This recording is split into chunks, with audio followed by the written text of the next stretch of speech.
উপস্থিত হযরত উলামায়ে কেরাম, মুসলমান ভাইরা, আল্লাহ তাআলার দরবারে শুকরিয়া আদায় করছি। আল্লাহ আমাদেরকে এই মাহফিলে উপস্থিত হওয়ার তৌফিক দান করেছেন বলি আলহামদুলিল্লাহ। আমি আপনাদের সামনে সূরাতুন নাজমের ৪৩ নম্বর আয়াতে কারিমা তেলাওয়াত করেছি। এই আয়াতে আল্লাহ তাআলা গুরুত্বপূর্ণ দুটি বিষয়ে কথা বলেছেন। আল্লাহ বলেন, তিনি হাসান, তিনি কাঁদান। হাসি কান্না আমাদের জীবনের অবিচ্ছেদ্য একটা অংশ। আমাদের জীবনে চলার পথে কখনো হাসতে হয়, কখনো কাঁদতে হয়। জীবনে হাসির চেয়ে কান্না যেন আল্লাহর জন্য বেশি হয়, এই বিষয়টা খেয়াল রাখা। জীবনে আমরা যতটুকু হাসবো, এই হাসিটা যেন অনর্থক হাসি না হয়, এই হাসিও যেন সুন্নাহ মোতাবেক হয়। সহিহ বুখারীর বর্ণনা 1044 নম্বর হাদিস, রাসূলুল্লাহ সাল্লাল্লাহু আলাইহি সাল্লাম বলেন, লাউ তা'লামুনা মা আ'লামু লাদাহিকতুম কালিলাও ওয়া লাবাকাইতুম কাসীরা। আমি যা জানি তোমরা যদি তা জানতে, তাহলে তোমরা কম হাসতে, বেশি কান্না করতে। কান্নার অনেকগুলা প্রকার আছে। ১ নম্বর বুকাউর রহমা, দয়ার কান্না, মায়ার কান্না। সহিহ বুখারীর বর্ণনা 2297 নম্বর হাদিস। হাদিসের বর্ণনাকারী আয়েশা সিদ্দিকা রাদিয়াল্লাহু তাআলা আনহা, তিনি বলেন, লাম আ'কিল আবাওয়াইয়া কাত্তু ইল্লা ওয়া হুমা ইয়াদিনানিদ-দীনা ওয়ালাম ইয়ামুররু আলাইনা ইয়াওমুন ইল্লা ইয়াতিনা ফীহি রাসূলুল্লাহ সাল্লাল্লাহু আলাইহি ওয়াসাল্লাম তারাফাইন নাহারি বুকরাতাও ওয়া আশিয়া। তো আয়েশা সিদ্দিকা রাদিয়াল্লাহু তাআলা আনহার বর্ণনা, তিনি বলেন, আমার জ্ঞান বুদ্ধি হওয়ার পর এমন কোনো দিন নাই যে আমি আমার পিতা মাতা যারা আছে তাদেরকে দ্বীনের মধ্যে পাই নাই, এমনটা হয় নাই। আমি জ্ঞান বুদ্ধি হওয়ার পর দেখেছি আমার বাবা মা দুজন ধর্ম পালন করে। আমাদের জীবনে এমন কোনো দিন অতিবাহিত হয় নাই যেই দিনে 2 বেলা সকাল সন্ধ্যা নবী আমাদের বাসায় আসেননি, এমনটা হয়নি। প্রতিদিন সকালে এবং সন্ধ্যায় 2 বার রাসূল সাল্লাল্লাহু আলাইহি সাল্লাম আমাদের বাসায় আসতেন। রাসূলুল্লাহ সাল্লাল্লাহু আলাইহি ওয়াসাল্লাম সকাল সন্ধ্যা 2 বার আমাদের বাসায় আসতেন প্রতিদিন। আর জ্ঞান বুদ্ধি হওয়ার পর এমন কোনো দিন নাই যে আমি দেখি নাই যে আমার পিতা মাতা যারা আছে তাদের দিন পালন করে নাই, এমনটা হয় নাই। আমার পিতা মাতা দিন পালন করতে পেরেছি, আর প্রতিদিন সকাল সন্ধ্যায় নবীকে দেখেছি আমাদের বাসায় এসেছে। ফালাম্মা বাতুলিয়াল মুসলিমুনা খরাজা আবু বকরিন মুহাজিরান কিবালাল হাবাশা। মুসলমানগণ যখন কঠিন পরীক্ষার সম্মুখীন হলেন, মক্কার কাফেররা মুসলমানদেরকে সহ্য করতে পারে না। মুসলমানগণ দলে দলে হাবশায় হিজরত করা শুরু করলেন। আবু বকর সিদ্দিক রাদিয়াল্লাহু তাআলা তিনিও হাবশার দিকে হিজরতের উদ্দেশ্যে বের হলেন।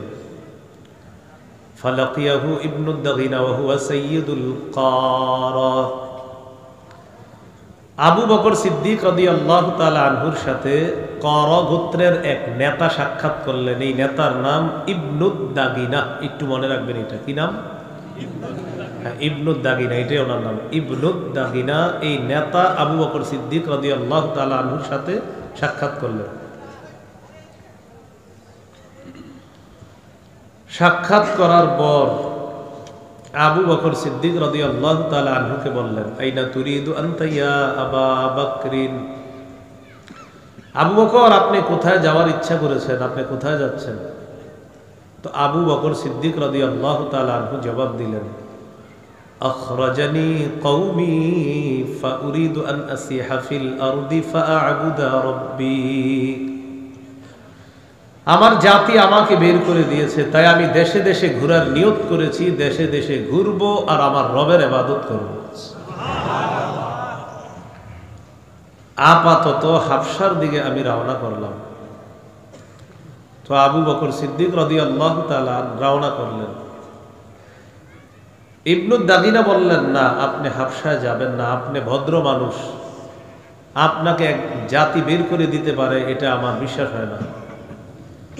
ইন্না মিসলাকা লা ইয়াখরুজু ওয়া লা ইউখরাজ, আপনার মতো মানুষ বের হতে পারে না, আপনাকে বের করা যায় না, কেননা আপনার মধ্যে অসাধারণ 5টা বৈশিষ্ট্য আছে।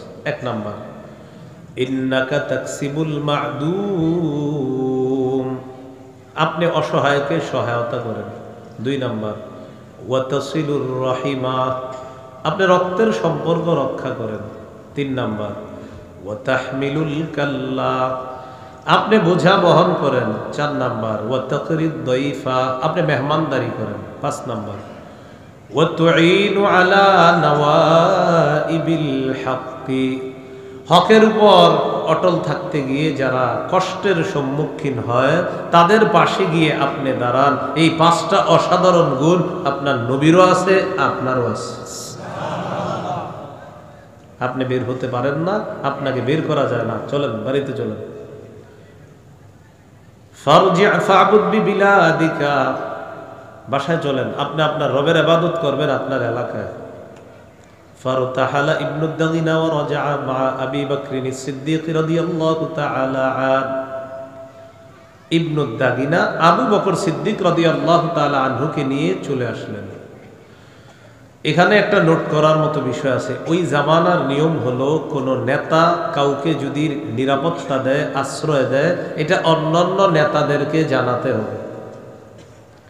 তো ইবনু দাগিনা তিনি একজন নেতা, এই কথা গিয়ে মক্কার মুশরিকদের লিডার যারা আছে তাদেরকে এটা জানাতে হবে যে আমি ইবনু দাগিনা নেতা হিসাবে আবু বকরকে নিরাপত্তা দিয়েছি, তোমরাও নিরাপত্তা মেনে নাও, এটা জানাতে হবে।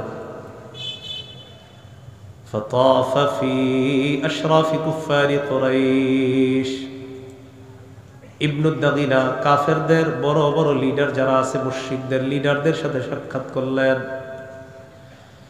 সাক্ষাৎ করার পর বললেন, আতুখরিজুনা রাজুলান ইয়াকসিবুল মা'দুমা ওয়া ইয়াসিলুর রাহিমা ওয়া ইয়াহমিলুল কাল্লা ওয়া ইয়াকরিদ দাইফা ওয়া ইউঈনু আলা নওয়াইবিল হক,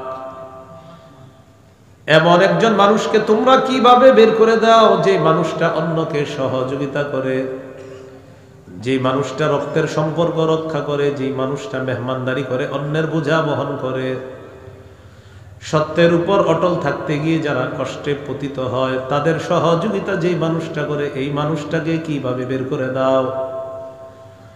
ইন্না আবা বকরিন লা ইয়াখরুজু মিসলুহু ওয়া লা ইউখরাজু, আবু বকর এমন মানুষ, সে বের হতে পারে না, তাকে বের করা যায় না। আমি করা গোত্রের নেতা হিসাবে আবু বকরকে নিরাপত্তা দিলাম, তোমরাও আমার নিরাপত্তাটা মেনে নাও, ডিস্টার্ব করবা না, এটা নেতাদেরকে বলে দিল। ফাআনফাযাত কুরাইশুন জিওয়ারা ইবনি দাগিনা ওয়া আমানু আবা বকরিন, কুরাইশ নেতারা ইবনু দাগিনা নামক নেতা আবু বকরকে যে নিরাপত্তা দিয়েছে এই নিরাপত্তাটা মেনে নিল, আর আবু বকর সিদ্দিককে নিরাপত্তা দেওয়ার ব্যাপারে তারা সম্মতি প্রকাশ করল। তবে শর্ত আছে, শর্তের জায়গাগুলো একটু মনে রাখবেন। وقالوا لابن الدغنا مر أبا بكر فليعبد ربه فليصلي وليقرأ ما شاء ولا يستعلن بالصلاة ولا القراءة ولا يؤذنا بذلك। ابن الدغنا আবু বকরকে শর্ত দিবা, আবু বকরকে তুমি গিয়ে বলো সে ইবাদত করবে ঘরে, সে নামাজ পড়বে ঘরে, সে কোরআন তেলাওয়াত করবে ঘরে, এগুলো 3টা। 4, সে প্রকাশ্যে নামাজ পড়বে না, প্রকাশ্যে কোরআন তেলাওয়াত করবে না। এই 4 শর্ত যদি মানে তাহলে আমরাও মেনে নিলাম, তোমার নিরাপত্তাটা আমরা সমর্থন জানালাম। এই বিষয়টা মনে রাখার, নিরাপত্তা মানছে, শর্ত আছে। ইবাদত ঘরে, নামাজ ঘরে, প্রকাশ্যে পড়তে পারবে না, কোরআন তেলাওয়াত প্রকাশ্যে করতে পারবে না। এটা বলে দিই। কাফেররা কেন প্রকাশ্যে করতে নিষেধ করলো এটা একটু মন দিয়ে শুনেন। মুশরিকরা বলে ইন্না খাশিনা আন ইয়াফতিনা আবনাআনা ওয়া নিসাআনা।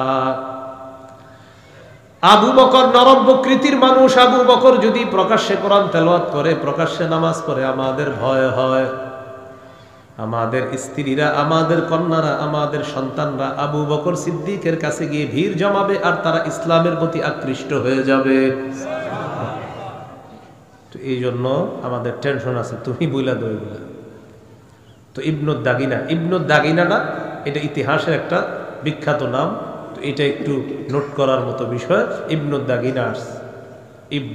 দাগিনা আসার পর বললেন, আবু বকর শর্ত তো মেনে নিয়েছে, আমার নিরাপত্তা দেওয়া মেনে নিয়েছে তারা, আমি যে আপনাকে নিরাপত্তা দিছি নেতা হিসেবে তারা মানছে, তবে শর্ত হলো আপনি ঘরে নামাজ পড়বেন, ঘরে ইবাদত করবেন, ঘরে তেলাওয়াত করবেন, প্রকাশ্যে নামাজ পড়বেন না, প্রকাশ্যে তেলাওয়াত করবেন না, এটা শর্ত দিছে।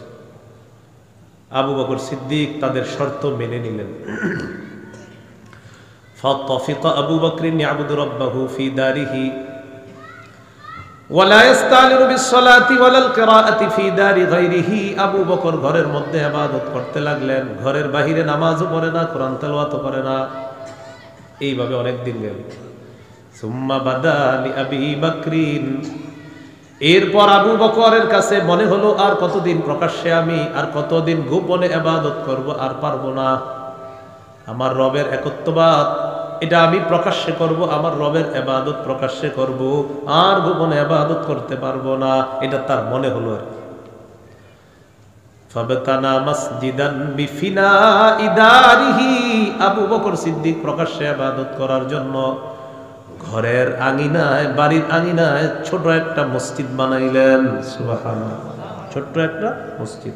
কারণ কাবা চত্বরে প্রকাশ্যে ইবাদত করতে পারবে না। কথা বুঝতেছেন তো সবাই? আচ্ছা। তো মসজিদ বানানোর পর ফাবারাজা ফাকানা ইউসাল্লি ফিহি ওয়া ইস্তালিনু বিল কিরাআতি ওয়াস সালাহ। প্রকাশ্যে নামাজ, প্রকাশ্যে কোরআন তেলাওয়াত করা শুরু করলেন। কাফেরদের ধারণা সঠিক হয়ে গেল। ফায়াতাকাসসাফু আলাইহি নিসাউল মুশরিকিনা ওয়া আবনাউহুম। আবু বকর সিদ্দিক প্রকাশ্যে যখন নামাজ পড়া শুরু করলেন, কোরআন তেলাওয়াত করা শুরু করলেন, কাফেরদের স্ত্রীরা, তাদের কন্যারা, তাদের সন্তানরা দলে দলে আবু বকর সিদ্দিকের কাছে গিয়ে ভিড় জমানো শুরু করে দেয়।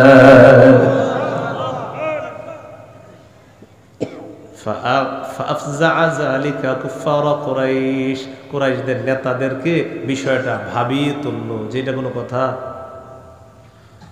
এবার ওলামায়ে হযরতরা বলবেন না, দেখি আপনারা মন দিয়ে শুনছেন কিনা বয়ান। ফাআরসালু ইবনুদ দাগিনা। তাহলে বুঝবো বয়ান বুঝতেছেন। কাফেররা ইবনুদ দাগিনাকে তাড়াতাড়ি ডেকে পাঠাইলো, তার খোঁজ করলো। ইবনুদ দাগিনাকে বলো, আমরা তাকে ডাকতেছি, মিটিং আছে। আচ্ছা বলেন তো আপনারা ইবনুদ দাগিনাকে বড় বড় লিডাররা কেন ডাকলো? আলেম ছাড়া অন্যরা বললো। মাশাআল্লাহ মাশাআল্লাহ, এই তো ওয়াজ বুঝে আসতেছে। এর মানে বুখারীর হাদিস বুঝে ফেলতেছে। বলেন আলহামদুলিল্লাহ। আমি কিন্তু এগুলাই ছাত্রদেরকে বলি, আপনাদেরকে যা বলতেছি। তো ইবনুদ দাগিনাকে তারা তালাশ করলো, তারা ডাকো। কেন? তো শর্ত দিলাম, তো শর্ত পূরণ হলো না। এখন ইবনুদ দাগিনা যেহেতু নিরাপত্তা দিয়েছে, আমরা তার সাথে কিছু কথা আসছে। আসার পর বলল, তুমি কি শর্তে নিরাপত্তা দিলা? আর আবু বকর তো শর্ত পূরণ করছে না। আমরা যা ভেবেছিলাম সেটাই হলো। তুমি জানো সে প্রকাশ্যে নামাজ পড়া শুরু করছে, তেলাওয়াত করা শুরু করছে। আমাদের বউ, কন্যা, ছেলে মেয়ে সব গিয়ে তার কাছে গিয়ে ভিড় জমায়, আর তার কান্না দেখা এরা আশ্চর্য হয়ে তার দিকে তাকায় থাকে। وكان أبو بكر رجلا بكاء لا يملك دمعه حين يقرأ القرآن। আবু বকর যখন কোরআন তেলাওয়াত করতেন তখন তিনি তার চোখের পানি সংবরণ করতে পারতেন না। কাফের মুশরিকরা বলে, আবু বকরের কান্না দেখে আমাদের সন্তানরা, আমাদের বিবিরা না জানি তার প্রতি আকৃষ্ট হয়ে যায়। তুমি আবু বকরের কাছে যাও, যাওয়ার পর বলবা, ইন আহাব্বা আইয়াক্তাসিরা আলা আইয়াবুদা রাব্বাহু ফাআলা ওয়া ইন আবা ইল্লা আইয়ুলিনা বিহি। দুইটা অপশন। হয়তো আবু বকর আগে মতো ঘরে ইবাদত করবে, অন্যথায় সে যদি প্রকাশ্যে ইবাদত করে তাহলে কিন্তু শর্ত আর থাকলো না, আমরা তার নিরাপত্তা নামাটা আর রাখতে পারবো না। এখন আমরাও চাই না তুমি তোমার নিরাপত্তা নামা উঠিয়ে তুমি আরববাসীর কাছে লজ্জিত হও, এটাও আমরা চাই না। এখন এই জায়গাটা কেন বললাম আরববাসীর কাছে লজ্জিত হও, একটু বুঝেন। ওই জামানায় কোনো নেতা কাউকে নিরাপত্তা দেওয়ার পর নিরাপত্তা নামা উঠিয়ে নেওয়াটা ছিল লজ্জাকর বিষয়। আরবের লোকেরা বলা বলি করতো, ছি ছি, একটা মানুষকে নিরাপত্তা দিয়ে আবার উঠিয়ে নেয়, এটা কেমন কথা। তো এই জন্য আমরা চাই না তুমি নিরাপত্তা নামা উঠিয়ে নিবা, বরং এক কাজ করবা, আবু বকরকে বলবা হয় ঘরে ইবাদত করবে, না হয় নিরাপত্তা নামা যেন সে ফিরিয়ে দেয় তোমাকে, তুমি ফিরিয়ে নেও না, সে যেন ফিরিয়ে দেয়। তাহলে তোমার আর লজ্জাও থাকলো না, কারো কাছে লজ্জিত হতে হবে না। ইবনুদ দাগিনা আবু বকর সিদ্দিকের কাছে আসছে। এবার একটু রেডি হন, ইমান তাজা হওয়া জবাব কাকে বলে দেখেন। আবু বকর সিদ্দিক রাদিয়াল্লাহু তাআলা আনহুর কাছে আসছে। আসার পর বলে, আবু বকর, শর্ত ছিল আপনি ঘরে ইবাদত করবেন, শর্ত পূরণে আপনি ব্যর্থ হয়েছেন, আপনি শর্ত পূরণ করতে পারছেন না, প্রকাশ্যে ইবাদত করেন, মক্কার লিডাররা এটা মেনে নিতে পারছে না। হয়তো আপনি আগের মতো ঘরে ইবাদত করবেন, অন্যথায় আপনি আপনার যে নিরাপত্তা নামাটা আমাকে আপনি ফিরিয়ে দেন, কারণ আমি নিরাপত্তা নামা উঠিয়ে লজ্জিত হতে চাই না। আরবের লোকেরা বলবে, কিভাবে একটা নিরপরাধ মানুষকে নিরাপত্তা দেওয়ার পর আবার উঠিয়ে নেয়, এই কথা আমি সহ্য করতে পারবো না। আবু বকর বললেন, তাহলে কি করতে হবে বলো। ইবনুদ দাগিরা বললেন, হয়তো ঘরে ইবাদত করবেন, না হয় নিরাপত্তা নামা ফিরিয়ে দেন। আবু বকর সিদ্দিক বললেন, ইন্নী আরুদ্দু ইলাইকা জিওয়ারাকা ওয়া আরদা বিজিওয়ারিল্লাহ, আমি তোমার নিরাপত্তা নামা এই মুহূর্তে ফিরিয়ে দিলাম, আমি আল্লাহর নিরাপত্তায় খুশি আছি, তোমার নিরাপত্তা দরকার নাই। রবের ইবাদত প্রকাশ্যে করি, রব নিরাপত্তা দিবে আমাকে। এটা হলো মুমিনদের ঈমান চেতনাদায়ক কথা, ঈমান তাজা করার কথা। মুমিন কখনো কোনো মানুষের নিরাপত্তা প্রত্যাশী না, মুমিন তো আল্লাহ নিরাপত্তায় বিশ্বাস। মুমিনের অভিভাবক আল্লাহ কে? সূরা বাকারা 257 নম্বর আয়াতে আল্লাহ বলেন, আল্লাহু ওয়ালিয়ুল্লাযীনা আমানু, যারা ঈমানদার তাদের অভিভাবক হলেন আল্লাহ। আমাদের অভিভাবক কে? আল্লাহ। তো আবু বকর সিদ্দিক রাদিয়াল্লাহু তাআলা প্রকাশ্যে ইবাদত করা শুরু করলেন। একদিন নবী বললেন, উরিতু দারা হিজরাতিকুম, আমাকে স্বপ্নে দেখানো হয়েছে তোমাদের হিজরতের জায়গাটা। রাআইতু সাবখাতান দারা নাখলিন বাইনা লাবাতাইন, আমি স্বপ্নে দেখলাম খেজুর গাছ বেষ্টিত একটা এলাকা, দুই এলাকার মাঝে খেজুর গাছ বেষ্টিত একটা এলাকা। এর মানে তোমাদের হিজরতের জায়গাটা আমাকে দেখানো হয়েছে, সেই জায়গাটা অন্য কোনো জায়গা নয়, সেটাই হলো মদিনা। হিজরতের জায়গা কোথায়? সাহাবায়ে কেরাম যারা আবিসিনিয়া বা হাবশার দিকে হিজরত করার উদ্দেশ্যে বের হয়েছিলেন, তারা নিয়ত পাল্টায়া মদিনার দিকে হিজরত করার উদ্দেশ্যে রওনা করলেন। আবু বকর সিদ্দিক হিজরত করবে মদিনায়। নবীজি বললেন, আবু বকর তুমি থামো, তুমি এখনই হিজরত করবা না, আমার মনে হচ্ছে আল্লাহ আমাকে হিজরতের হুকুম করবে, আমাকে যখন আদেশ করবে, আমি যখন হিজরতের উদ্দেশ্যে রওনা করব মদিনার দিকে, তুমি হবা আমার হিজরতের সাথী। তখন থেকে তিনি দুইটা বাহন লালন পালন করতে লাগলেন। 4 মাস বাবলা গাছের পাতা খাওয়াইলেন। এক বাহনে তিনি চড়বেন, আরেক বাহনে রাসূল চড়ে তারা মদিনার উদ্দেশ্যে রওনা করবেন। এই হাদিসে আমার বোঝানোর উদ্দেশ্য, আবু বকর সিদ্দিক রাদিয়াল্লাহু তাআলা আনহুর যে কান্নাটা, এই কান্না ছিল দয়া মায়া। উনি নরম মানুষ ছিলেন, ওনার কান্না দেখে অন্যান্য অমুসলিমরা ইসলামের দিকে আকৃষ্ট হয়ে পড়ত। এইগুলো আজকের প্রথম আলোচনা, দয়ার কান্না। 2 নাম্বার বুকাউল খাউফ, ভয়ের কান্না। বলেন কিসের কান্না? এটা খুব মন দেন, এটা সবার জরুরি। নাসাইর বর্ণনা 3108 নম্বর হাদিস, عن أبي هريرة رضي الله تعالى عنه قال قال رسول الله صلى الله عليه وسلم لا يلج النار رجل بكى من خشية الله حتى يعود اللبن في الدار। নবীজি বলেন, উলান থেকে দুধ বের হওয়ার পর এই দুধ উলানে ফিরে যাওয়া যেমন অসম্ভব, কোন ব্যক্তি যদি আল্লাহর ভয়ে কান্নাকাটি করে এই ব্যক্তিও জাহান্নামে যাওয়া অসম্ভব। উলান থেকে দুধ বের হওয়ার পর এই দুধ যেমন উলানে আর ফিরে যাবে না, কোন ব্যক্তি আল্লাহর ভয়ে কান্না করবে সেও জাহান্নামে প্রবেশ করবে না। তিরমিজির হাদিস, 2406 নম্বর হাদিস, 2406। এই হাদিসটি সবার জন্য শিক্ষা। আমরা যারা ব্যবসায়ী আছি, কর্মজীবী আছি, চাকরিজীবী, সবাই মন দিয়ে শোনেন এই হাদিসে নবী কি বলে। عن عقبة بن عامر رضي الله تعالى عنه قال قلت يا رسول الله من نجات। উকবা ইবনে আমির বলেন, আমি আল্লাহ নবীকে বললাম, ইয়া রাসূলুল্লাহ, মুক্তির উপায় কি আপনার কাছে জানতে চাই। নবীজি বললেন, মুক্তির উপায় হলো তিনটা। বলেন, মুক্তির উপায় কয়টা? এক নাম্বার, আমসিক আলাইকা লিসানাক, তুমি তোমার জবান নিয়ন্ত্রণ করবা, জিহ্বা সংযত করবা। তিরমিজির হাদিস, 2616 নম্বর হাদিস। নবীজি বলেন, হাল ইয়াকুবুন নাসা ফিন্নারি আলা ওয়ুজুহিহিম আও আলা মানাখিরিহিম ইল্লা হাসাইদু আলসিনাতিহিম।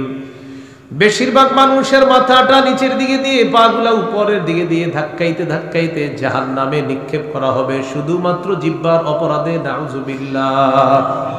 জিহ্বার অপরাধ, বেশিরভাগ মানুষ তাদেরকে জাহান্নামে নিয়ে যাবে শুধু জিহ্বার অপরাধ। আল্লাহ আমাদেরকে অপরাধ থেকে হেফাজত করেন। ভাই উপরের আওয়াজটা বাড়ায় না, উপরেরটা কমান, উপরেরটা কমান, বাহিরের আওয়াজ কমান।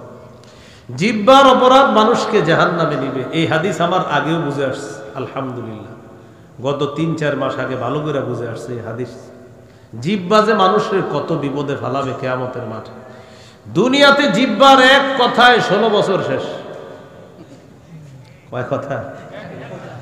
জিহ্বা কি ভয়ঙ্কর জিনিস। ডেইলি নিজেরে নিজে বলে, কেন এটা বললাম, কেন এটা বললাম, কেন এটা বললাম, ডেইলি বলে। সাজানো সংসার এক কথায় তছনছ।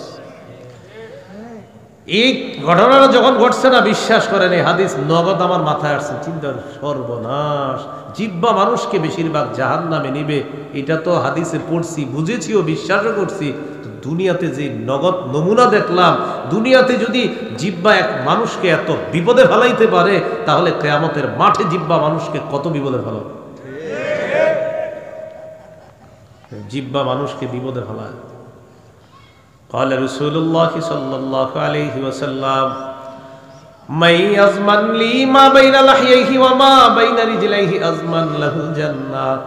নবীজি বলেন, কেউ যদি আমাকে দুইটা অঙ্গের নিরাপত্তা দিয়ে দেয়, একটা হলো জবান আর একটা হলো লজ্জাস্থান। কেউ যদি জবানের গুনাহ না করে, লজ্জাস্থানের গুনাহ না করে, নবী বলেন আজমান লাহুল জান্নাহ, আমি তাকে জান্নাতে নেওয়ার জিম্মাদার হয়ে যাব। জিহ্বা, লজ্জাস্থান। قال رسول الله صلى الله عليه وسلم المسلم من سلم المسلمون من لسانه ويده। নবীজি বলেন, কোন মুসলমানের জবান আর হাতের কষ্ট দেওয়া থেকে যদি অন্য মুসলমান নিরাপদ হয়ে যায়, তাকার আমার দিন। আমি একজন মুসলিম দাবি করি, তিনিও একজন মুসলিম। আমার জবান আর হাতের কষ্ট দেওয়া থেকে যদি তিনি নিরাপদ থেকে যায়, নবী বলেন, আমি তোমাকে খাঁটি মুসলমান বলে ঘোষণা করলাম। জবান দিয়ে কষ্ট দিব না। বলেন, জবান দিয়ে, হাত দিয়ে, কর্ম দিয়ে, কথা দিয়ে কোন মুসলমানকে স্বেচ্ছায় কষ্ট দিব না। অনিচ্ছায় দিয়ে ফেললে ক্ষমা চেয়ে নিব। তাহলে ইচ্ছা করে তো দিবই না, অনিচ্ছায় কখনো হয়ে গেলে ক্ষমা চেয়ে নিব। বলেন ইনশাআল্লাহ। মসজিদে ঢোকার সময় 4-5 জন একসাথে দৌড় দিয়েছেন, পাশের মুসল্লি আপনার হাতের কনুত লেগে গেছে, তিনি ব্যথা পেয়েছে, সাথে সাথে বলবেন, ভাই মাফ করে দেন। মসজিদে যাওয়ার পর কাতারে দাঁড়িয়েছেন, আপনার পাশের মুসল্লি আপনার এই কনুর আঘাত লাগছে, আপনি বলবেন, ভাই মাফ করে দেন। গাড়ির সিটে বসছেন, পাশে একজন প্যাসেঞ্জার বসছে, বসার পর আপনার কারণে তিনি একটু কষ্ট পাইছে শারীরিক, আপনি বলবেন ভাই আমাকে মাফ করে দেন। ভাই জবান আর হাতের কষ্ট দেওয়া থেকে অন্যকে নিরাপদ রাখেন, আল্লাহ আপনাকে মরার সাথে সাথে নিরাপত্তা দেওয়া শুরু করবে। তাহলে মুক্তির উপায় কয়টা? তিনটা। এক নাম্বার জবান নিয়ন্ত্রণ রাখো। 2 নাম্বার ব্যবসায়ী ভাইরা, চাকরিজীবীরা শোনেন, 2 নাম্বার ওয়ালিয়াসাকা বাইতুকা, তোমার ঘর যেন তোমার জন্য প্রশস্ত হয়ে যায়। দোকানদারি শেষ করলেন, ব্যবসা বাণিজ্য শেষ করলেন, অফিস আদালত করার পর 8টা বাজে আপনার ঘরে থাকার কথা, 11টা বেজে গেছে, এখনো বাসায় যান নাই। স্ত্রী আপনাকে ফোন দেয়, মা ফোন দেয়, কিরে তুই কই? আম্মা আসতেছি। আপনি বন্ধুদের সাথে আড্ডায় মেতে আছেন। নবীজি বলেন না না, কর্মস্থলে আসো। কর্মস্থল নাই, বাসায় থাকো। ওয়ালিয়াসাকা বাইতুক, তোমার ঘর যেন তোমার প্রশস্ত হয়। কাজ আছে, কাজে থাকো। কাজ নাই, ঘরে থাকো, আড্ডাবাজিতে যাবা না। এই ঘর প্রশস্ত হয় মানে আপনি ঘরে সময় দিবেন, মায়ের সামনে, বাবার সামনে, স্ত্রীর সামনে, সন্তানের সামনে থাকবেন। আড্ডাবাজিতে রাস্তায় নামবেন না। মাদক দ্রব্য, অশ্লীলতা, বেহায়াপনায় শয়তান আপনাকে লিপ্ত করে ফেলতে পারে। এই জন্য 2 নাম্বার বললেন। অনেক ভাইয়েরা অফিস থেকে 6টা বাজে আসার কথা, বাসায় 11টা বেজে গেছে, এখনো আসেন। কেন? আপনি এতক্ষণ কোথায় ছিলেন? ঠিক আছে, আমি ওয়াজ মাহফিলে ছিলাম, তো কালকে কোথায় ছিলেন? প্রতিদিন তো ওয়াজ মাহফিলে ছিলেন না। তো খোঁজ নিয়ে দেখবেন এই বেচারার স্বামী, এই বেচারার স্ত্রী আছে, সন্তান আছে, সব আছে, এরপরে সে কার সাথে অন্য কোথাও কথা বলতেছে। এটা করবেন না। স্ত্রী সন্তানদেরকে সময় দেন, ঘরে থাকেন। মা বাবার সামনে, সন্তানদের সামনে যখন থাকবেন, ইবলিস হাজারো গুনাহ আপনাকে করাইতে পারবে না, যেটা বাহিরে থাকলে আপনাকে করাবে, ঘরে থাকলে এগুলো করাতে পারবে না। এই জন্য নবী বললেন মুক্তির দ্বিতীয় উপায় ওয়ালিয়াসাকা বাইতুক, তোমার ঘর যেন তোমার জন্য প্রশস্ত হয়, ঘরে থাকবা। 3 নাম্বার ওয়াবকি আলা খাতিআতিক, তুমি তোমার গুনাহের উপর কান্নাকাটি করবা, গুনাহের ব্যাপারে প্রচুর কান্নাকাটি করবা। এই 3টা। তাহলে জবান নিয়ন্ত্রণ, আর অফিস আদালত, ব্যবসা বাণিজ্যতে আসি, আলহামদুলিল্লাহ, কাজ শেষ, বাসা, নামাজের আজান দিছে, মসজিদ, নামাজ শেষ, দুনিয়াবি কোনো কাজে মশগুল হব না, তাড়াতাড়ি বাসায় চলে যাব। বলেন ইনশাআল্লাহ। এইভাবে জীবনটা 1 মাস চালায় দেখেন, দেখবেন কত আনন্দের, কত সুন্দর, কত সুন্নতি জীবন, অসাধারণ এক ভালো লাগা মনের ভিতরে কাজ করবে। আগে বলতেন হুজুর হতাশা পেরেশানিতে আছি, আপনার পেরেশানি কোন দিক দিয়ে চলে যাবে নিজেও বুঝতে পারবেন না। হাদিসের একটা কিতাব আছে আল জামিউস সগীর, এই কিতাবের 8655 নম্বর হাদিস। হাদিসের বর্ণনাকারী আনাস ইবনু মালিক রাদিয়াল্লাহু তাআলা। প্রিয় ভাইয়ারা, এই হাদিসটি একটু মন দেন কি বলে। চোখের পানি কখনো মাটিতে ফেলছেন? মানে আপনার চোখের 1 ফোঁটা পানি মাটিতে পড়ে গেছে, এরকম যদি হয় আর কি। عن أنس بن مالك رضي الله تعالى عنه قال قال رسول الله صلى الله عليه وسلم من ذكر الله خاليا ففاضت عينا, কোন ব্যক্তি আল্লাহকে স্মরণ করছে, আল্লাহকে স্মরণ করার পর তার 2 চোখ দিয়ে পানি আসছে, আল্লাহকে স্মরণ করছে, চোখে পানি আসছে। হাত্তা ইউসিবাল আরদ, চোখের পানি যদি জমিনের মধ্যে পড়ে যায়, 1 ফোঁটাও যদি জমিনের মধ্যে পড়ে যায়, নবীজি বলেন লাম ইউআযিবুহুল্লাহু ইয়াউমাল কিয়ামা, আল্লাহ তাআলা কিয়ামতের ময়দানে তাকে আযাব দিবেন না।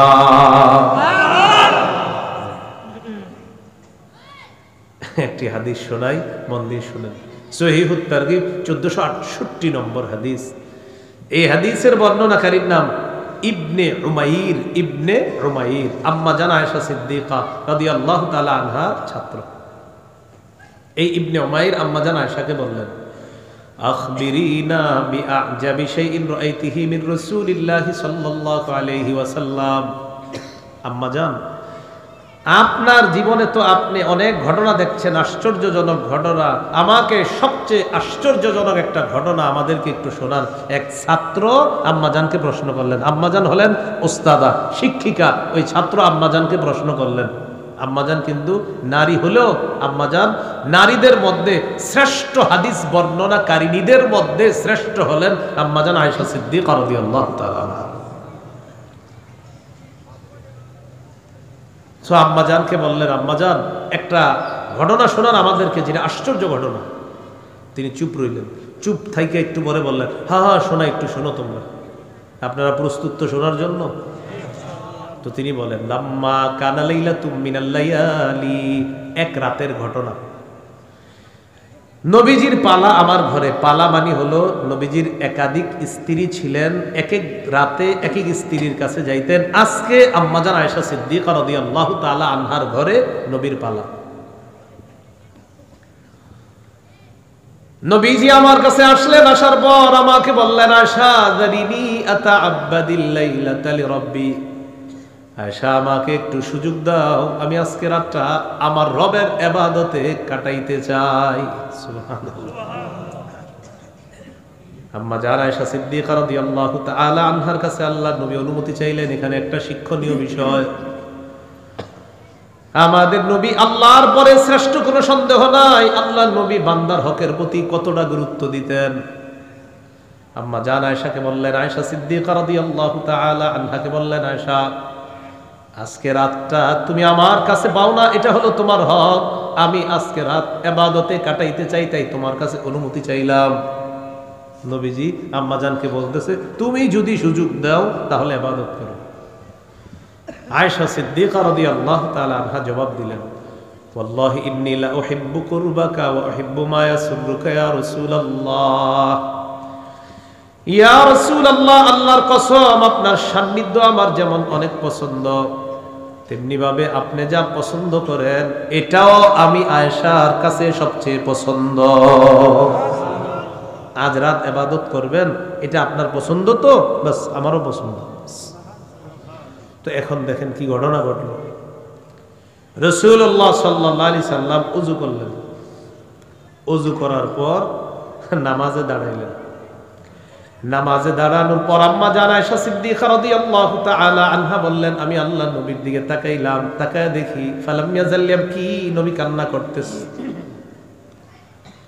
কাঁদতে কাঁদতে হাত্তা বাল্লা হিজরাহু, আল্লাহর নবীর গালগুলা ভিজে গিয়েছে, দুই গাল পুরাটা ভিজে গেছে গাল। একটু পর দেখলাম ওয়াকানা জালিসা, নবী নামাজের মধ্যে বসা। ফালাম ইয়াজাল ইয়াবকি, নবী কান্না করতেছে। হঠাৎ দেখি তাকায় তাকায় হাত্তা বাল্লা লিহিয়াতা, কাঁদতে কাঁদতে আল্লাহর নবী তার দাড়ি মুবারক ভিজিয়ে ফেলছে। এরপর নবীর দিকে ভালো করে তাকাইলাম, তাকায় দেখি ফালাম ইয়াজাল ইয়াবকি, আল্লাহর নবী কান্না করতেছে। কান্না করতে করতে হাত্তা বাল্লাল আরদ, আল্লাহর নবীর সামনের যে মাটিটা, মাটি ভিজে গেছে। মাটি, সবাই বলেন কি? আবার বলেন। চিন্তা করা যায়, গাল দাড়ি, এরপরে এটা আপনার এই দিকটা গড়ায়া পড়তে হবে, পরে সামনে মাটিতে ভিজতে হবে। এই করতে করতে হাত্তা ইউজিনুহু বিসসালাহ, হযরত বেলাল রাদিয়াল্লাহু তাআলা আনহু ফজরের আযান দিয়ে ফেলছে, নবীজির কান্না শেষ হয় না। ফজরের আযানের পর নিয়ম হলো নবীজি ফজরের সুন্নত ঘরে পড়তেন। সুন্নত পড়ার পর স্ত্রীর দিকে তাকাইতেন। তাকানের পর যদি দেখতেন স্ত্রী ঘুমন্ত, তাকে জাগ্রত করতেন। আর যদি দেখতেন জাগ্রত, স্ত্রীর সাথে দুই চারটা কথা বলতেন। নবীজি ফজরের সুন্নত পড়তেন। সুন্নত পড়ার পর দোয়া করতেন, আল্লাহুম্মা রাব্বা জিবরিল ওয়া মিকাঈল ওয়া রাব্বা মুহাম্মাদিন সাল্লাল্লাহু আলাইহি ওয়াসাল্লাম। ও জিবরাইলের রব, ও মিকাঈলের রব, ও মুহাম্মদ সাল্লাল্লাহু আলাইহি সাল্লামের রব, আমাকে মাফ করে দেন, আমাকে মাফ করে দেন, আমাকে মাফ করে দেন। তিনবার এই দোয়া করার পর স্ত্রীর দিকে তাকাইতেন। আম্মাজান বলেন, আমার দিকে একদিন নবী তাকাইলেন। আমি যদি ঘুমন্ত থাকতাম আমাকে জাগ্রত করতেন, আর যদি আমি জাগ্রত থাকতাম আমার সাথে কথা বলতেন। এই জন্য আপনি উঠার পর দেখলেন ফজরের 20 মিনিট বাকি, আপনি সুন্নতটা ঘরে পড়লেন। প্রথম রাকাতে কুল্লিয়া আইয়ুহাল কাফিরুন পড়বেন, দ্বিতীয় রাকাতে কুল হুয়াল্লাহু আহাদ পড়বেন। দিনের শুরুতে আপনি কুল্লিয়া আইয়ুহাল কাফিরুন পড়ার মাধ্যমে বুঝাইলেন, আল্লাহ সমস্ত কুফরিকে আমি বর্জন করে দিন শুরু করলাম। দ্বিতীয় রাকাতে কুল হুয়াল্লাহু আহাদ পড়ার মাধ্যমে বুঝাইলেন, আল্লাহর তাওহীদের ঘোষণা দিয়ে আমার দিন আমি শুরু করলাম। এটা পড়লেন। তো পড়ার পর রাসূলুল্লাহ সাল্লাল্লাহু আলাইহি সাল্লামের সুন্নত মোতাবেক বলবেন, ও জিবরাইলের রব, ও মিকাইলের রব, ও মুহাম্মদ সাল্লাল্লাহু আলাইহি সাল্লামের রব, আমাকে মাফ করে দেন, আমাকে মাফ করে দেন, আমাকে মাফ করে। এরপর স্ত্রীর দিকে তাকাইবেন। কেন তাকাবেন? আমাদের নবী তাকিয়েছেন, তাই আপনিও তাকাবেন। তাকানোর পর যদি দেখেন স্ত্রী ঘুমন্ত, তাকে জাগ্রত করবেন, জাগ্রত করার পর কথা বলবেন, দুই চারটা ভালো কথা বলবেন। এই তোমার ছেলেরে তুমি শীতের পোশাক পরায় রাখো, আমি ফজর নামাজের পরপরই তাকে মাদ্রাসায় নিয়ে যাব, এটা ধর্মীয় কথা বলবেন। এমনি বলবেন কেন? আমার নবী বলছে তাই বলবেন, এটাই তো মহাব্বত। বলার পর আরেকটা সুন্নত আছে, এই সুন্নতটা আপনারা কেমনে পালন করবেন? আচ্ছা, এলেম লুকানো ঠিক না, তাই বলে দিচ্ছি।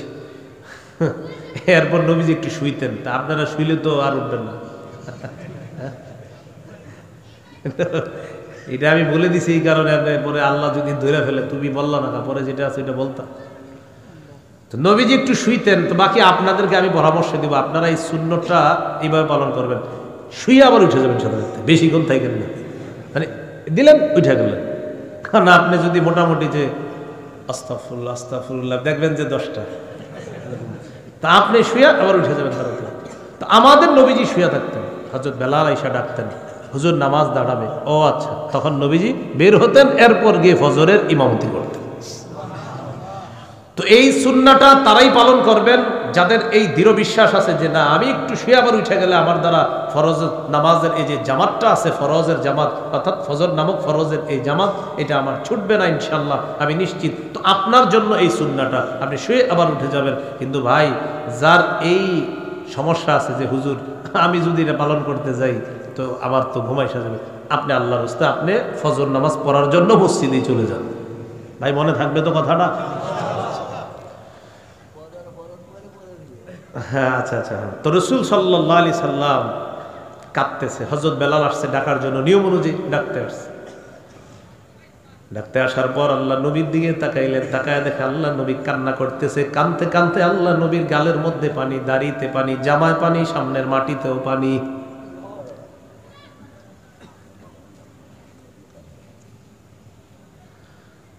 হযরত বেলাল আল্লাহ রাসূলকে বললেন, তাবকি ইয়া রাসূলুল্লাহ ওয়া ক্বাদ গফারাল্লাহু লাকা মা তাকদ্দামা মিন যামবিকা ওয়া মা তাআখার। হুজুর আপনি এত কান্না করেন কেন? আপনার তো আগে পরে সব গুনাহ মাফ, গুনাহই নাই। হুজুর আপনি এত কান্না করেন কেন? নবীজি বললেন, আফালা আকুনু আবদান শাকুরা। বেলাল, আমি কি আল্লাহর শুকরগুজার বান্দা হব না? রবের শুকরিয়া আদায় করার জন্য রবের দরবারে একটু কান্নাকাটি করলাম। বলি একটু কান্নাকাটি। এখন তো আমাদের চোখে পানি আসে না, এই ইলেকট্রনিক মিডিয়ার যুগে, প্রদর্শনের যুগে চোখে পানি আসা এত সোজা না। কিসের যুগ এখন? প্রদর্শন, সেশন, ফ্যাশন, ভূষণ, প্রদর্শনের যুগ। হজে যাবেন সেখানে প্রদর্শন, উমরায় যাবেন প্রদর্শন, তওয়াফ করবেন প্রদর্শন। আর ভাইরাল নামক ভাইরাস যোগ্যতা যদি আপনার হয়ে যায় তো হয়েছে কাম। যেমন আমিও আমাদের বাংলাদেশে বর্তমানে একজন ভাইরাল নামক ভাইরাস যোগ্যতার মধ্যে আমিও প্রথম একদম শারীরদের মধ্যে আছি। ভাইরাল নামক ভাইরাস যোগ্যতা। এলেম কালাম আপনার থাক বা না থাক, যদি খালি ভাইরাল যোগ্যতা আপনার থাকে, আপনার নিচে 40 জন শাইখুল হাদিসের নাম থাকবে, আপনার নাম উপরে থাকবে। যদিও শাইখুল হাদিস এই বাক্যটার ব্যাখ্যা আপনি করতে পারবেন না, তো সমস্যা নাই, ভাইরাল তো আছে। বিভিন্ন এলাকায় আপনার, আমার বয়স এখনো 40 হয়নি, নিচে এলাকার 7-8 মাদ্রাসায় বুখারি পড়া, এমন শাইখুল হাদিস শব্দের নাম নিচে দিয়ে দেয়। কেমনে দিলেন? তো এই যে ভাইরাল কথা হইলো আপনার যোগ্যতা, হুজুর আপনি অন্য কিছু, আপনি তো ভাইরাল, এটা হলো মূল যোগ্যতা। তো প্রদর্শনের যুগ চলতেছে, কান্না ভিতর থেকে আসতে চায়া এখানে হিসাব একটা চইলা যাবে না, না আমি বাইরে যাবো না, সুবহানাল্লাহ, সর্বনাশ, এই পানি আপনার আসবে। ভাইরাল নামক ভাইরাস যোগ্যতা নিয়ে হজে যাবেন, বাস তওয়াফ করবেন, 80-90টা ছবি তুলবে আপনার সাথে যারা তওয়াফ করবে। মুজদালিফায় যাবেন, 8 কিলোর বেশি পরিমাণ মুজদালিফায় আরাফা থেকে যাইতে প্রায় 8.34 কিলো। তো হেঁটেই আমি মুজদালিফা আলহামদুলিল্লাহ হেঁটেই সব সম্পাদন করছি। তো হেঁটে হেঁটে ওদিকে যাই, হুজুর একটা বাঁকা হইয়া সোজা হইয়া মনে করেন, কারণ হুজুরে হজ করুক আর যা করুক আপনি ভাইরাল তো, আপনি কি ছবি প্রদর্শনের যুগ। আল্লাহরে যে একটু আল্লাহ বলে ডাকবেন না, এটা আপনি দিব না আমরা, আপনি ভাইরাল হইলেন কেন? আসেন ছবি তোলেন। ছবি নিয়ে আমি যেদিন ওয়াজ করছি, একটা ওয়াজ আছে আমার, ছবি নিয়ে দেখবেন প্রায় 1 ঘন্টার কম বেশি। ওই দিন আমার জীবনে সবচেয়ে বেশি ছবি উঠাইছে মানুষ। আপনি কেন এই ওয়াজ করলেন? আপনি অন্য কোনো ওয়াজ পারলেন না। তো বলছিলাম, সেশন, ফ্যাশন, ভূষণ আর প্রদর্শনের যুগে কান্না করা সহজ না। আল্লাহ তাআলা বলেন আদম সন্তানের অন্তর পাথরের চেয়ে আরো শক্ত হয়ে গেছে। কিছু পাথর আছে এমন যে পাথর থেকে নদী নদী নদী প্রবাহিত হয়। ওয়া ইন্না মিনহা লামা ইয়াশাক্কাকু ফায়াখরুজু মিনহুল মা, কিছু পাথর ফেটে পানি বের হয়। ওয়া ইন্না মিনহা লামা ইয়াহবিতু মিন খাশিয়াতিল্লাহ, কিছু পাথর আল্লাহর ভয়ে থর থর করে কাঁপতে থাকে, উপর থেকে নিচে পড়ে যায়। তো আদম সন্তানের অন্তর এত শক্ত, ও কান্না করে না, ওর চোখে পানি আসে না। কথাটা মনে আছে? আজকে যে হাদিসটা এখন শোনাইলাম আপনাদেরকে শুধু শোনানোর জন্য বলি নাই, আজকে একটু বাসায় গিয়ে হাদিসটা চিন্তা করবেন। আল্লাহর পরে যিনি শ্রেষ্ঠ, এই জগতেও শ্রেষ্ঠ, ওই জগতেও শ্রেষ্ঠ, যত জগৎ হইতে পারে আল্লাহর পরে তিনি শ্রেষ্ঠ। তিনি নাকি কাঁদতে কাঁদতে সারা রাত শেষ করে দিছে, তার চোখের পানিতে গাল ভিজে, দাড়ি ভিজে, জামা ভিজতে ভিজতে নিচে মাটিটা পর্যন্ত ভিজে। ইবনে মাজার হাদিস 4195 নম্বর হাদিস। বারা ইবনে আযেব বলেন, একদিন দেখি কি নবীজি কবরের সামনে বসছে, বৈশা কি করতেছে জানি না, ওই পাশ দিয়ে গিয়ে নবীরে দেখলাম, দেখি কি বাচ্চা মানুষদের মতো ইচ্ছা মতো কাঁদতেছে, কাঁদতে কাঁদতে হাত্তা বাল্লাত সারা মিন দুমুইহি, সামনের যে মাটিগুলা কবরের, এই মাটিগুলা মাত্র রাখা হয়েছে, এখনো লাশ দাফন করা হয় নাই, দুই পাশে রাখা হয়েছে। বারা ইবনে আযেব রাদিয়াল্লাহু তাআলা তাকায় দেখি কি কাঁদতে কাঁদতে ওই কবরের পাশে রাখা মাটিগুলা কাদাযুক্ত বানায় ফেলছে। একটা মানুষ এত কাঁদে কিভাবে? একটা গুনাহও নাই যার, তিনি এত কাঁদে। আমাদের গুনাহ শেষ নাই, চোখের পানি আমরা বোম মাইরও আনতে পারতেছি। এই জন্য আমাদের ইনসান হওয়া দরকার, মানুষ হওয়া দরকার। আল্লাহ বুঝার তৌফিক দান করেন। তো বলছিলাম প্রিয় মুসলমান ভাইয়েরা, আল্লাহর কাছ থেকে দুইটা চোখ চান, এমন চোখ যে চোখ আল্লাহর ভয়ে একটু কাঁদতে পারে। আল্লাহ এমন চোখ আমাদেরকে দান করেন। সহিহ বুখারীর বর্ণনা 660 নম্বর হাদিস। قال رسول الله صلى الله عليه وسلم سبعة يظلهم الله في ظله يوم لا ظل إلا ظله। সাত শ্রেণীর মানুষকে কিয়ামতের ময়দানে আল্লাহ তাআলা তার কুদরতি ছায়া জায়গা দিবেন, যেদিন আল্লাহর ছায়া ছাড়া আর কোনো ছায়া থাকবে না। এক নাম্বার আল ইমামুল আদিল, ন্যায়পরায়ণ শাসক, তাকে আল্লাহ ছায়া দিবেন। আমাদের কপালে জানি এমন শাসক আছে কিনা, বলেন আছে? ইনশাআল্লাহ। স্বপ্নই দেখতেছি, দেখতেছি স্বপ্ন দেখতেছি। আসবে কিভাবে বলেন? মাঝে মাঝে আলোচকরা মাহফিলে যায়, 60-70 জন বা 50-60 জন অথবা 30-40 জন বাইক নিয়ে ওনারে রিসিভ করতে যায়।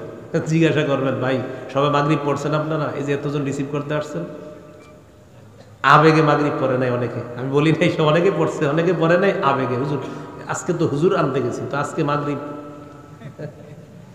হুজুর আসবে, দাঁড়াই রয়েছে রাস্তায়, হুজুরে রিসিভ করবে, তো মাগরিবের তো সময় বেশিক্ষণ নাই আপনার, দাঁড়াই রয়েছে অনেকক্ষণ, মাগরিব পড়ছেননি? ও আচ্ছা, মাগরিব পড়া হয় নাই। তো মাগরিব পড়া হয় না এটা বললেন কিভাবে? হুজুর আইসা দাঁড়ায় থাকতো, আপনি মাগরিব তো বেশি সময় লাগতো না, পড়ে নিতেন। আবেগে মাহফিল করতেছি আমরা, এই জন্য হুজুরে রিসিভ করতে গিয়ে মাগরিব পড়ি নাই। এখন আপনারা ফতুয়া দেন না যে মাহফিলটার উপকারিতাটা কোথায় হবে। তো এই দেশে আবার আমরা মাহফিলে বলতেছি চিল্লায়া চিল্লা, এদেশে ইসলাম থাকবে, আমি থাকবো, মুসলিম থাকবে, আর আল্লাহ তাআলা বলছেন মাগরিব তো সবাই পড়লা না, তখন বলেন কি হবে? এই কথাটি আমি আমাকে দোষারোপ করছি, আমি আমাকেই বলছি, আমাকেই রিসিভ করার জন্য মনে করেন এমন করতেছে। তো আমার ওই মাহফিলের ফায়দাটা হবে কি, যেই মাহফিলে আমার শ্রোতাদের মধ্যে শ্রোতারা যারা আমাকে রিসিভ করলো তাদের কেউ মাগরিব পড়ে নাই, কেউ এশা পড়ে নাই, সেটা আমি আমাকেই বলছি। রাসূলুল্লাহ সাল্লাল্লাহু আলাইহি সাল্লাম বলেন, 7 শ্রেণীকে আল্লাহ আরশের ছায়া জায়গা দিবেন। 1 নাম্বার ন্যায়পরায়ণ শাসক, 2 নাম্বার ওয়াশাবুন নাশাআ ফি ইবাদাতি রাব্বিহ, ওই যুবক যে যুবকের যৌবনকালটা ইবাদতে কাটে। বর্তমান যুবকদের অবস্থা হলো এমন, যা বলবেন বলে আমার ইচ্ছা। এই মিয়া নামাজ পড়েন না কেন? আমার ইচ্ছা।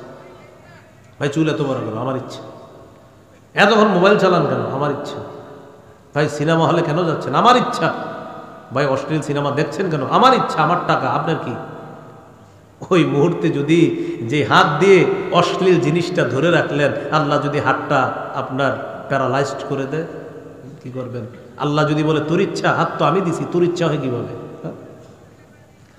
চোখ দিয়ে হারাম জিনিসের দিকে দেখতেছেন আর বলছেন আমার ইচ্ছা। আল্লাহ যদি বলে চোখ তো আমি দিছি, তোমার ইচ্ছা হয় কিভাবে? কান দিয়ে আপনি গান শুনতেছেন আর বলছেন আমার ইচ্ছা, আল্লাহ বলবে কান আমি দিয়েছি, ইচ্ছা তোমার হবে কিভাবে? বলেন আসমান কার? জমিন কার? সৃষ্টিকার? আমরা কার? তো আমরা কিভাবে চলবো? ইচ্ছা হবে কার? কিভাবে বললেন কান আমার, আমার যেমন চায় তা শুনবো? কিভাবে বললেন? সূরা বনী ইসরাঈল 36 নম্বর আয়াতে আল্লাহ বলেন ইন্নাস সামআ ওয়াল বাসারা ওয়াল ফুআদা কুল্লু উলাইকা কানা আনহু মাসউলা। হেডফোন লাগিয়ে যারা কান শুনেন, যারা গান শুনেন ঘন্টার পর ঘন্টা, সূরা বনী ইসরাঈলের 36 নম্বর আয়াতটা আজকে খুলবেন, অনুবাদ দেখবেন। আল্লাহ তাআলা বলেন কানকে জিজ্ঞাসা করা হবে, কানের ব্যাপারে আপনাকে জিজ্ঞাসা করা হবে। ওয়াল বাসারা চোখের ব্যাপারে আপনাকে জিজ্ঞাসা করা হবে, ওয়াল ফুআদা অন্তরের ব্যাপারে, কুল্লু উলাইকা কানা আনহু মাসউলা প্রত্যেকের ব্যাপারে জিজ্ঞাসা করা হবে। এবার সবাই একটু হাতের চামড়াটার দিকে তাকান, তাকান, আমিও তাকাই, তাকান। তাকাইছেন সবাই? সূরা হামিম আস-সাজদা 20-21 নম্বর আয়াতে আল্লাহ বলেন, সবাই চামড়ার দিকে তাকান আর আল্লাহর আয়াতটা শুনেন। হাত্তা ইদা মা জাউহা শাহিদা আলাইহিম সামউহুম ওয়া আবসারুহুম ওয়া জুলুদুহুম বিমা কানু ইয়ামালুন। তারা যখন আগুনের সামনে যাবে, তাদের কান তাদের বিরুদ্ধে সাক্ষী দিবে, তাদের চোখ তাদের বিরুদ্ধে সাক্ষী দিবে, তাদের চামড়া তাদের বিরুদ্ধে সাক্ষী দিবে, চামড়া সাক্ষী দিবে, চামড়া। ওয়াকালু লিজুলুদিহিম লিমা শাহিদতুম আলাইনা, চামড়াকে তারা বলবে ও চামড়া তুইও আজকে আমার বিরুদ্ধে সাক্ষী দিলি। চামড়া জবাব দিবে আনতাকানাল্লাহুল্লাযী আনতাকা কুল্লা শাই, যে আল্লাহ সব কিছুকে কথা বলাইতে পারে, ওই আল্লাহ আমি চামড়াকেও আজকে কথা বলাইছে। চামড়া, আমরা চামড়া, আমার চামড়া আমাদের বিরুদ্ধে সাক্ষী দিবে। আপনি গান শুই না এটা বলতে পারেন না আমার ইচ্ছা, আপনার কান আপনার বিরুদ্ধে সাক্ষী দিবে। যান আজকের জন্য আমি বলে দিলাম আপনার ইচ্ছা। দেখেন হুজুররা আছে এখানে, আপনি গান শুনতেছেন আর বললাম ভাই শুইলেন না, বললেন আমার ইচ্ছা, আচ্ছা ঠিক আছে আপনার ইচ্ছা। তো কান যে আপনার বিরুদ্ধে সাক্ষী দিবে, কোথায় আপনার ইচ্ছা হলো বলেন? কানও তো আপনার বিরুদ্ধে চলে যাবে। আপনি বললেন হুজুর আমার চোখ, আমার ইচ্ছা, তো চোখও তো আপনার বিরুদ্ধে সাক্ষী দিবে, তো কোথায়? চোখও তো আপনার বিরুদ্ধে চলে গেল। সূরা ইয়াসিনের 65 নম্বর আয়াত অনেকে পারেন, বাসায় গিয়ে অনুবাদটা দেখবেন। আল-ইয়াওমা নাখতিমু আলা আফওয়াহিহিম, তাদের মুখে আজকে আমি মোহর মেরে দিব। ওয়া তুকাল্লিমুনা আইদিহিম, হাত কথা বলবে। আপনি যে বললেন হুজুর আমার ইচ্ছা, আমার হাত দিয়ে কি করব, তো হাতও তো আপনার বিরুদ্ধে বলে ফেলবে আল্লাহকে। তো কোথায় আপনার ইচ্ছাটার দাম হলো কোথায়? ওয়া তাশহাদু আরজুলুহুম বিমা কানু ইয়াকসিবুন, আপনার পা সাক্ষী দিবে আল্লাহ এই লোক ঠিক কাজ করে নাই। তাহলে বলেন একটু দেখান না আমার দিকে, আমি বললাম আমার পা আমার যা মন চায় তা করবো। পা বলবে কিয়ামতের ময়দানে আল্লাহ এই লোক আমারই দিয়ে এই অপকর্ম করছে। তাহলে বলেন আমার ইচ্ছার দামটা থাকলো কোথায়? এই জন্য আর এটা বললেন না, বলেন আল্লাহর ইচ্ছা। কান কার? চোখ কার? নাক কার? হাতকে দিয়েছেন, পাকে দিয়েছেন, এগুলো কোথায় ব্যবহার হবে এটা বলবে কে? আজকে থেকে আর বললেন না আমার ইচ্ছা, বলবেন এই চোখ আল্লাহ দিছে, এই কান আল্লাহ দিছে, এই হাত আল্লাহ দিছে, আমার এগুলা কোথায় চলবে না চলবে এই দিক নির্দেশনাও দিবে আমার আল্লাহ।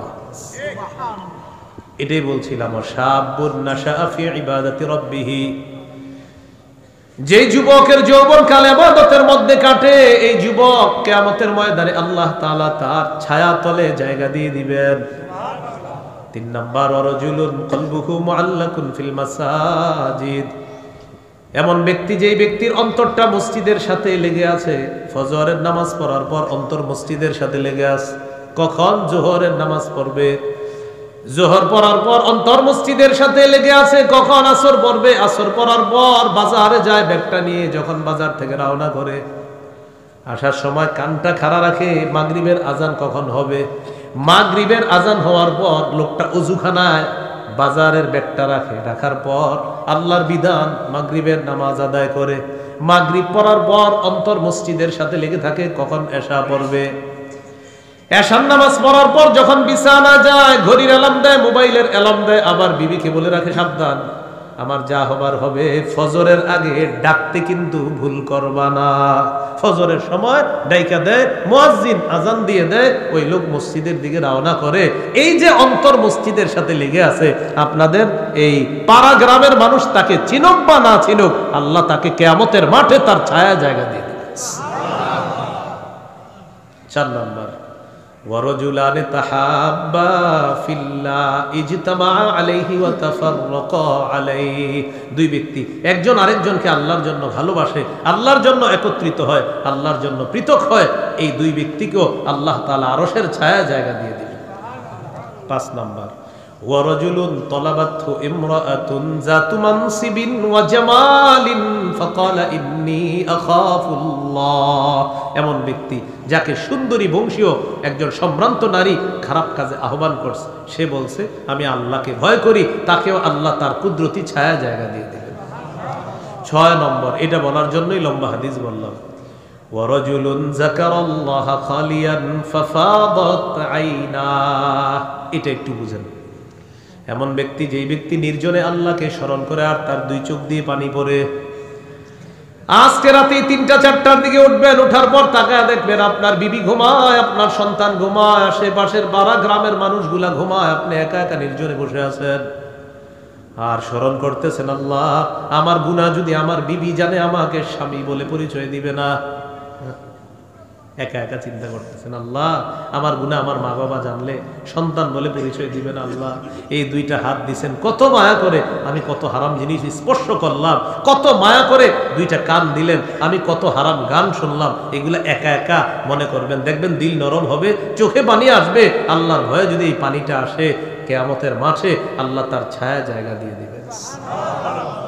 7 নাম্বার, রাজুলুন তাসাদ্দাকা আখফা হাত্তা লা তা'লামা শিমালু মা তুনফিকু ইয়ামিনুহু। ওই ব্যক্তি, যে ব্যক্তি গোপনে দান করে, তার বাম হাত জানে না ডান হাত কি দান করছে, মানে ইখলাসের সাথে দান করে, আল্লাহ তাকেও আরশের ছায়া তলে জায়গা দিয়ে দিবেন।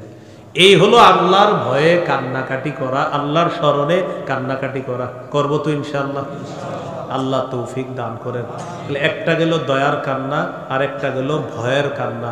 ভয়ের কান্নাটা সবাই অর্জন করার চেষ্টা করব। আল্লাহ তৌফিক দান করেন।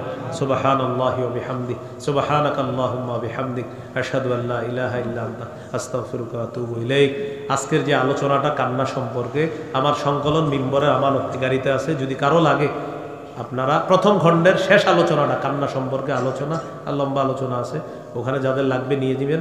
1 থেকে 6 খণ্ড যারা পারেন সংগ্রহ করে নেবেন। প্রথম খণ্ড সন্তানের 64টা অধিকার, জামাই বুগুরা মুখস্থ করে ফেলবেন। প্রথম খণ্ডটা সন্তানের 64টা অধিকার, দুইজনে শোনাইবেন ডেলি 5টা মুখস্থ করে। একদম সন্তান কিভাবে জন্মের আগে থেকে কি কি করণীয়, জন্মের পর কি কি করণীয়, এগুলা প্রথম খণ্ডের আলোচনা। দ্বিতীয় খণ্ডের আলোচনা শিরিক বেদাত। তৃতীয় খণ্ডের আলোচনা হালাল হারাম। চতুর্থ খণ্ডের আলোচনা স্বামী স্ত্রীর অধিকার। পঞ্চম খণ্ডের আলোচনা লা ইলাহা ইল্লাল্লাহর ব্যাখ্যা। ষষ্ঠ খণ্ডের আলোচনা নামাজ সম্পর্কে আলোচনা। আল্লাহ তাআলা আমাদের সকলকে আজকে যে কথাগুলো শুনলাম বললাম আমল করার তৌফিক দান করেন। যারা কিতাব নেবেন, গাড়ির কাজ কিন্তু ভাঙা যাবে না। হ্যাঁ, গাড়ির কাজ ভাঙলে জরিমানা দিয়ে দেবেন নাকি? না না, লাগবে না, জরিমানা লাগবে না, কাজ ভাঙবেন না। আলহামদুলিল্লাহ রাব্বিল আলামিন, والعاقبة للمتقين، والصلاة والسلام على سيد الأنبياء والمرسلين وعلى آله وأصحابه أجمعين. ربنا ظلمنا أنفسنا وإن لم تغفر لنا وترحمنا لنكونن من الخاسرين. رب ارحمهما كما ربياني صغيرا. মাবুদ মেহেরবান মাওলা, আল্লাহ অনেক রাত হয়ে গিয়েছে মাওলা। আল্লাহ মাদ্রাসার খাতিরে মানুষগুলা লম্বা রাত পর্যন্ত বসেছিল। আল্লাহ মাদ্রাসায় তাদেরও কিছু তাহসিলের প্রয়োজন ছিল মাওলা। এই কারণে মুসলমানগণ অনেক কষ্ট করে ধৈর্য সহকারে এখানে বসেছিল। আল্লাহ যারা মাদ্রাসার মহাব্বতে লম্বা রাত পর্যন্ত এখানে ধৈর্য সহকারে অপেক্ষা করেছে, আল্লাহ তাদেরকে যা খায়ের দান করেন। উভয় জগতে আপনি তাদেরকে কবুল করে নেন। আল্লাহ তাদের এই ধৈর্যের জন্য আল্লাহ আপনি তাদেরকে কোরআনের ভাষা অনুযায়ী ইন্নামা ইউওয়াফাস সাবিরুনা আজরাহুম বিগাইরি হিসাব, আল্লাহ বেহিসাব পুরস্কার দান করেন। আল্লাহ আমাদের দোয়া আপনি কবুল করেন।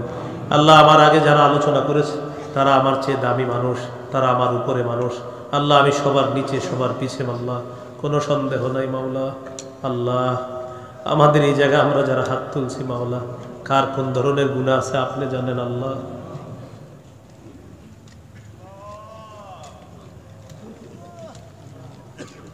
আল্লাহ আল্লাহ আমাদের গুনাহের শেষ নাই মাওলা।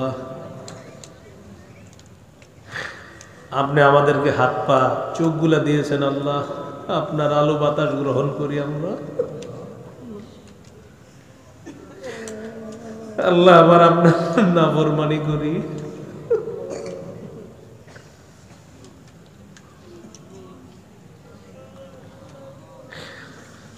আল্লাহ আমাদেরকে মাফ করে দেন, আজকের পরে আর ভুল করবো না, আমাদেরকে মাফ করে দেন আল্লাহ। আল্লাহ মাঝে মাঝে চিন্তা করি মাওলা, আপনি কত খুশি, কত নিরাপত্তার সাথে, কত আরামে আমাদেরকে রাখছেন আল্লাহ। যার একটা হাত নাই সে বুঝে হাতের কত দাম, যার একটা পা নাই, যার একটা চোখ নাই, এই দাম তারা বুঝে আল্লাহ। আমাদেরকে কত নিদর্শন আপনি দেখান আল্লাহ। আল্লাহ আমরা অনেক গুনাহ করি মাওলা, কিন্তু সবশেষ এটা স্বীকার করি আপনি ছাড়া তো আমাদের জাগার কোনো জায়গা নেই আল্লাহ। আল্লাহ আপনার রহমত তো বিশাল, আমাদের গুনাহের কাছে আল্লাহ অনেক গুনাহ। আপনি হাদিসের মধ্যে, হাদিসে কুদসিতে আপনি বলছেন আল্লাহ, লাউ বালাগাত যুনুবুকা আনানাস সামা, বান্দা তোমার গুনাহ যদি আকাশের চূড়ায়ও পৌঁছে যায়, তুমি আমার কাছে ক্ষমা চাও, আমি তোমার এই পরিমাণ গুনাহও ক্ষমা করে দিব। আল্লাহ আমাদের গুনাহের শেষ নাই, আমাদেরকে মাফ করে দেন আল্লাহ, আমাদেরকে মাফ করে দেন। এই মাদ্রাসা আপনি কবুল করে নেন, আসাতিজাতুল্লাহদেরকে কবুল করে নেন, ওলামা তুলাবা আওয়াম আইম্মায়ে মাসাজিদ মুহতামিমিনে মাদারিস সকলকে আপনি কবুল করে নেন আল্লাহ। আল্লাহ এই মাদ্রাসার সাথে যারা সম্পর্ক রাখে মুতাআল্লিকিন মুহিব্বিন সকলকে কবুল করে নেন। আজকে যারা অর্থ দিয়ে সহযোগিতা করেছে, চাল ডাল দিয়ে সহযোগিতা করেছে, যারা নাম লিখিয়েছে, যারা ওয়াদা করেছে আল্লাহ, সকলের এই সহযোগিতা ওয়াদা সবগুলোকে আপনি কবুল করে নেন আল্লাহ। আমাদেরকে মাফ করেন আল্লাহ, আমাদেরকে মাফ করেন আল্লাহ, আমাদেরকে মাফ করেন আল্লাহ। আল্লাহ আল্লাহ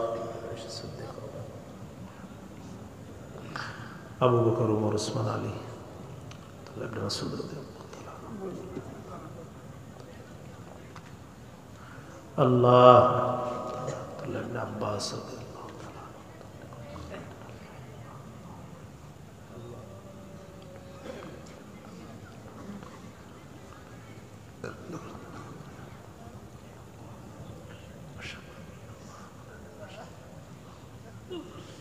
আল্লাহ এখানে যে যে আশা আপনার কাছে দোয়া করতেছে, প্রত্যেকের আশা আপনি পুরা করেন আল্লাহ, প্রত্যেকের আশা পুরা করেন আল্লাহ, প্রত্যেকের আশা পুরা করেন।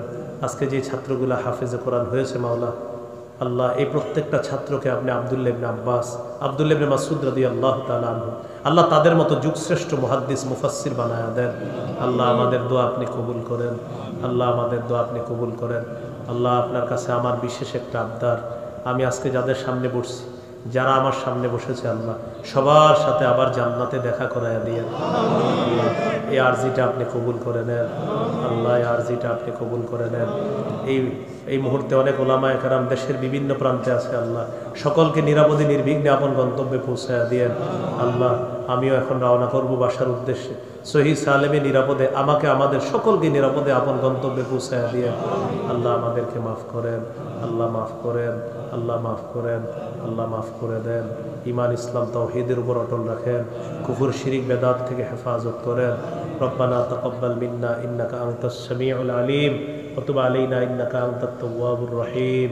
সাল্লাল্লাহু তাআলা আলা খাইরি খালকিহি মুহাম্মদ ওয়া আলা আলিহি ওয়া আসহাবিহি আজমাইন। সুবহানা রাব্বিকা রাব্বিল ইজ্জাতি আম্মা ইয়াসিফুন, সালামুন আলাল মুরসালিন, আলহামদুলিল্লাহি রাব্বিল আলামিন। আমিন। আসসালামু আলাইকুম।